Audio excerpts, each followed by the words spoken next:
nkunda gutangira mbabwira nti abantu dutakaza ubuzima dushaka iby'isi bikarangira twongeye kubitakaza dushaka kugarura ubuzima bitagishobotse. Kora cyane ariko wibuke no kwiyitaho, uruhuke, urye neza, reka ibyo kurya byo bikubera umuti. Nutarya ibiryo nk'umuti bizarangira imiti guhindukiye ibiryo. Iyo umubiri ubyibushye cyane urushya nyirawo kuyikorera, wananuka cyane ukananirwa kwikorera nyirawo. Abantu bamwe baberaho kurya ariko hari abahisemo kurya kugira ngo babeho. Iyi ni impuruza rero. Iyo ubereyeho kurya ushimisha akanwa ukazahaza umubiri, warya kugira ngo ubeho ukirengagiza uburyohe bwo mu kanwa ugasigasira amagara, cyane ko ibiryohera akanwa muzabicunge neza. Iyo bigeze mu mubiri bihinduka uburozi, nibyo birangira byigaritse amagara yacu, ahubwo rimwe na rimwe bisharirira akanwa ugasanga biramiye amagara. Uburyohe bwo mu kanwa rero nubwo akanya gato ntibukagushuke ngo bukwibagize ko utabereyeho kurya, ahubwo urya kugira ngo ubeho. Mu biribwa rero twariho tuvuga, twarashyize ku rutonde, hari umubare munini w'abantu bifuje ko nazongera gukomoza ku nyama y'umwijima. Uburyo iri mu nyama abantu bakwiye kwitondera muri iyi minsi. Kubera iki inyama y'umwijima mu nyama zose ziribwa? Kubera iki inyama y'umwijima ariyo nyama abantu bakwiye kugendera kure cyane kurusha izindi? Byihishemo ibintu bibiri. Kera inyama y'umwijima yari inyama y'agatangaza, niba ariko navuga. Kera ibintu bikiri umwimerere. Mu mwaka w'1934 hari abaganga batatu, harimo uwitwa George Whipple, George Minot ndetse na William P. Murphy, bahawe igihembo cyitiriwe Nobel mu buvuzi kubwo kuvumbura ko iyi nyama ivura indwara yo kubura amaraso izwi nka pernicious anemia. Ikaba iterwa no ko umubiri utari kubasha kwinjiza vitamini B12. Kera iyi nyama yari umuti, ku buryo wagendaga ufite kino kibazo cya pernicious anemia bakagutegeka kurya inyama y'umwijima. Ariko muri iki gihe aho ibihe bigeze, iyi nyama kubera ikiri gutungwa agatoki yuko ariyo nyama yo kwitonderwa. Kera inyama yari inyama koko ifite intungamubiri zikomeye cyane. Muri grama 100 zayo twasangagamo calories zigera ku 162, tugasangamo garama 24 n'ibice 7 za protein. Izi zikaba zingana na 50% by'izo umuntu akenera ku munsi. Hari harimo garama 4 n'igice z'ibinure bihagije ku buryo ukeneye ku munsi. Hakabamo miligrama 337 za cholesterol. Izi zikaba zirenze z'umubiri ukenera ku munsi, dore ko ku munsi utagomba kurenza miligrama 300. Hakabamo amavitamine, vitamini A izwiho gufasha amaso, uruhu n'ubudahangarwa bw'umubiri. Harimo hafi 700% za vitamini A ikenewe ku munsi. Harimo kandi hafi 1/2 cya vitamini B9, B6, B12 ukenera ku munsi. B9 ibamo cyane cyane ikaba nziza ku bagore batwite kubera ko irinda abana kuzavukana ubumuga.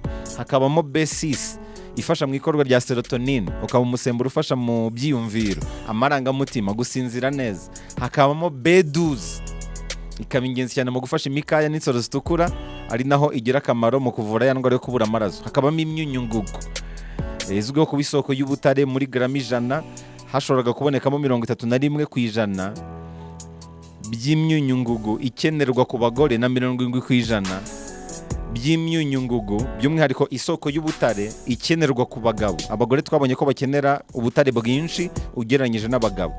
Ubutare nibwo butuma insoro zitukura zifasha mu gutwara umwuka wa oxygene mu mubiri.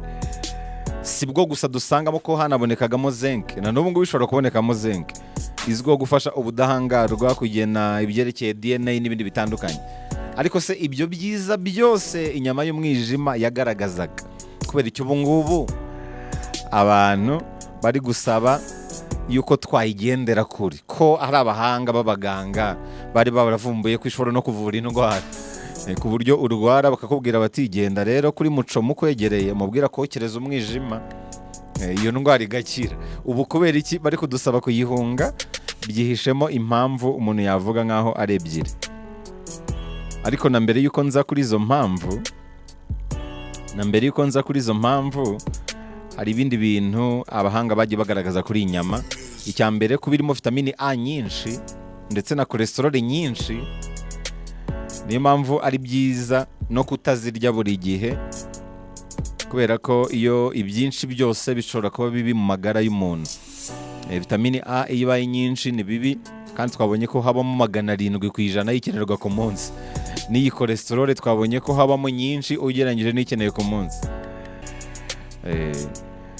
Nanone ubu ngubu kubera amatungo asigaye arya ibintu byinshi byanduye cyangwa se umuntu yafata nk'aho ari uburozi ku magara mwene muntu, niyo mpamvu ari byiza kureba niba iyo nyama y'umwijima yasuzumwe na muganga w'amatungo. Muri make iryo tungo ikuweho rikaba ryarasuzumwe na muganga w'amatungo wemewe, kubera ko iri mu nyama zishobora kubamo inzoka n'izindi ndiririzi zitandukanye. Hanyuma rero icyitonderwa igituma abantu basabwa guhunga cyangwa se kugendera kure iyi nyama, nuko muri iyi minsi hasigaye hariho imyororere igezweho, ku buryo imiti iterwa amatungo, ibinyabutabire mu mafunguro amatungo arya, ibi byose biragenda bikitekera mu nyama y'umwijima ndetse no ku nyama zegereye amagufwa. Buriya ziriya nyama z'imifupa n'inyama y'umwijima cyane cyane, ibi bifatwa nk'ibinyabutabire, iyi miti amatungo ahabwa biragenda bikitekera ku nyama y'umwijima no ku nyama zegereye amagufwa. Uburozi bwose buba mu itungo bwitekera mu nyama y'umwijima. Izi nkingo ziba zaramenwe, iyi myanda bohereza mu bwiherero, bifite ukuntu bihura n'amazi amatungo anywa, bifite ukuntu bihura n'amagi binyuze mu byo inkoko zitoragura, bifite ukuntu bihura n'amatungo binyuze mu bwatsi amatungo ahabwa, hakaniyongeraho n'iriya misemburo ya vuba vuba yongererwa mu biribwa by'umwihariko amatungo arya cyangwa se ziriya nshinge biterwa. Ibi byose biragenda rero bikitekera mu nyama y'umwijima. Nibyo rero bikomokwaho ibirwara bikomeye birimo na kanseri zibasiye abantu muri iyi minsi. Ni niyo mpamvu rero abahanga bavuga ko kera inyama y'umwijima ishobora kuba yari umuti koko nk'uko n'abari baganga bahawe igihembo, ariko kuri ubu ngubu ntabwo ari inyama yo kwizerwa. Bikaba akarusho ku bana n'abagore. Mu gihe kera ahubwo umugore yategekwaga kurya inyama y'umwijima kugira ngo umwana akurire mu nda neza, ariko ubu ngubu abagore n'abana nibo bagirwaho ingaruka n'ibi byose navugaga haruguru kurusha abandi. Si byiza kurya inyama y'umwijima. Inyama y'umwijima iba irimo n'umunyu mwinshi, imyunyu myinshi, ibamo imyunyu myinshi ku buryo bishobora gutera ibibazo by'umutima, ikanabamo rero n'iriya cholesterol mbi. Ibi bikazamura imbi mu mubiri, nabyo bigatera ibibazo bifitanye isano n'umutima. Niyo mpamvu rero muri iyi minsi abahanga bavuga yuko ari inyama yo kugendera kure, ariko bimaze igihe babishishikarira abantu.